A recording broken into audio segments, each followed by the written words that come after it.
Questo signore è Gioele Magaldi, un massone, gran maestro del Grande Oriente Democratico.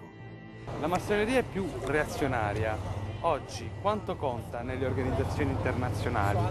La massoneria reazionaria ha un progetto, cerca di trovare il modo di arrestare quello che ritiene appunto l'onda lunga della democrazia. Tant'è che c'è un documento formidabile, The Crisis of Democracy. Questo documento viene commissionato all'interno di una società paramassonica. La società paramassonica in questo caso è la Trilateral Commission, fondata nel 1973 per impulso di 3 grandi massoni. Quella a cui ha partecipato Mario Monti. Mario Monti è stato il chairman, cioè il presidente europeo della Trilateral Commission. Trilateral Commission, 1973. È auspicabile un limite alla crescita economica, come è auspicabile un limite all'estensione della democrazia in politica. Banca JP Morgan, 28 maggio 2013. Le costituzioni dei paesi del Sud sembrano inadatte. I governi sono deboli nei confronti dei parlamenti. Cesare Geronzi, banchiere, 2013. La massoneria conta molto più di quanto si immagini. Nella finanza ci sono molti fratelli. Pullulano. Possibile che sia tutto frutto di un'invenzione? Io non so se è massone. No, non lo sono. Non so proprio niente, quindi... Non sa niente della massoneria? Dei rapporti da politica professionale non so niente, quindi non posso... Lei non è massone, giusto? Chiedete a 2 sbagliati. Siccome ci parlano di presenza di massoni nel Ministero dell'Economia, lei l'ha conosciuto bene, potrà... Se dico che non parlo, sia gentile, non parlo per strada. Lei è massone? No. Se sapesse che nel suo partito o ai vertici delle istituzioni ci fossero dei massoni, lo riterrebbe un problema?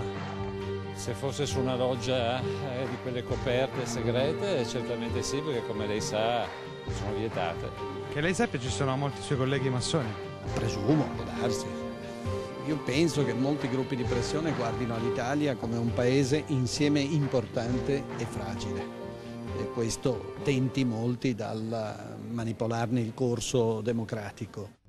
Ma quindi chi comanda veramente in Italia? Gioele Magaldi ci spiega chi sono i massoni dentro i palazzi del potere. Questo è il Quirinale. Qua c'è la massoneria? C'è sempre stata, non tutti i presidenti, ma insomma una discreta parte, e direi anche l'attuale inquilino. Napolitano? Direi proprio di sì. Al Senato l'attuale inquilino, massimo inquilino, Piero Grasso, è stato iniziato moltissimi anni fa in Italia. Un ruolo importante è quello che c'è il Presidente della Camera. Sì.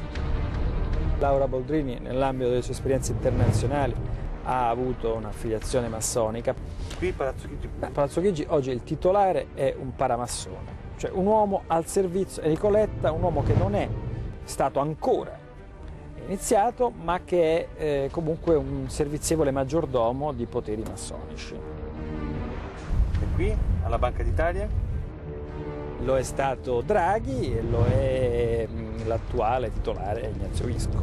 Quindi Ignazio Visco, il titolare della Banca d'Italia, governatore e massone? Sì. Ci sono Saccomanni, Vincenzo Lavia e la Cannata. La Cannata, anch'essa appartenente ad una delle cosiddette orlogi.